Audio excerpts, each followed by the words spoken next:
মিলন। আমরা এখন রেডি হয়ে গেছি, আমরা যাব এখন ঘুরতে, গিয়ে দেখাচ্ছি তোমাদেরকে আমরা কোথায় ঘুরতে যাব। চলো সঙ্গে থাকো দোস্ত।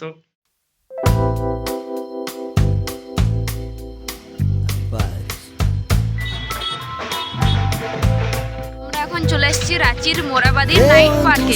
চলো, তো তোমরা দেখো এখন টিকিট কেনা হচ্ছে এখানে।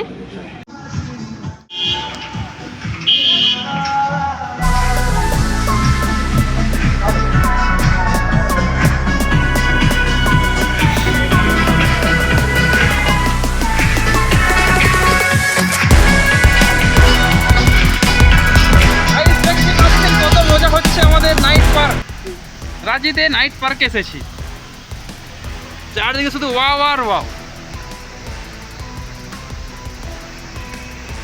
চলো তোমাদেরকে পার্কটা ঘুরে দেখাচ্ছি, দেখো কতটাই সুন্দর লাগছে এই পার্কটা। ভাই এইদিকে দেখো বাচ্চাদের জন্য খেলনা বানানো হয়েছে, কতটা সুন্দর একবার দেখাচ্ছি তোমাদের এখান থেকে। দেখো এখানে অনেক আছে বাচ্চাদের খেলনা, আর এইখানে এই গাছগুলোকে দেখো একবার কতটা সুন্দরভাবে লাইট লাগানো হয়েছে। আর এই সাইডটা একবার দেখো, কাছ থেকে দেখাচ্ছি তোমাদের। দেখো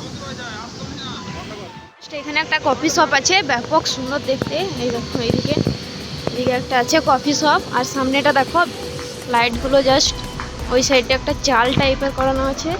আর এই সাইডে দেখো বাচ্চাদের আরও কিছু খেলনা। তোমরা সবাই দেখছো এখানে একটা দিল ছিল, এই দিলটা আমি একবার এসেছিলাম আগে, তখন দিলটা ঠিকঠাক লাইট টাইট দিয়ে সাজানো ছিল, তো এই দিলটা ব্রেকআপ হয়ে গেছে এখন, সেই জন্য এটা বন্ধ হয়ে গেছে। এই দেখো একে দেখছো তোমরা, এর বাচ্চাটা হারিয়ে গেছে, সেই জন্য এ খুবই কান্না করছে। আর চলো তোমাদের আগে দেখাচ্ছি গিয়ে। এই দেখো আমি কাকে খুঁজে পেয়েছি, এটা হচ্ছে আমার ছোটবেলার বন্ধু। একে রাঁচিতে শিফট করা হয়েছে, মেন্টাল প্রবলেম আছে, সেই জন্য একে রাঁচিতে শিফট করা হয়েছে।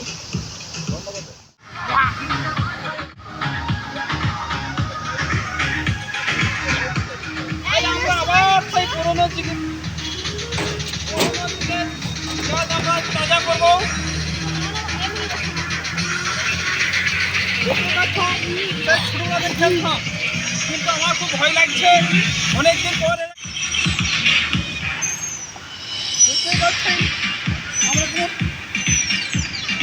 এসেছিলাম, তারপর আমার আমার একটা দাদা আছে, তার কথা মনে পড়লো, আর তার কথা মনে পড়তে আমি এনাকে দেখতে পেলাম। ইনি হচ্ছেন আমার দাদার বেস্ট ফ্রেন্ড। আমরা দেখো আমাদের পার্কে ঘোরাঘুরি হয়ে গেছে খুব এনজয়ের সঙ্গে। এবারে তোমাদের যদি ভালো লেগে থাকে এই পার্কটা, তাহলে তোমরা অবশ্যই চলে আসতে পারো রাঁচি মোরাবাদি পার্ক নাইট পার্ক। তো চলো সবাই গুড নাইট। আমাদের ব্লগস ভালো লেগে থাকে তাহলে অবশ্যই লাইক, কমেন্ট এন্ড সাবস্ক্রাইব করে যাবে, আর শেয়ার তো অবশ্যই করবেন।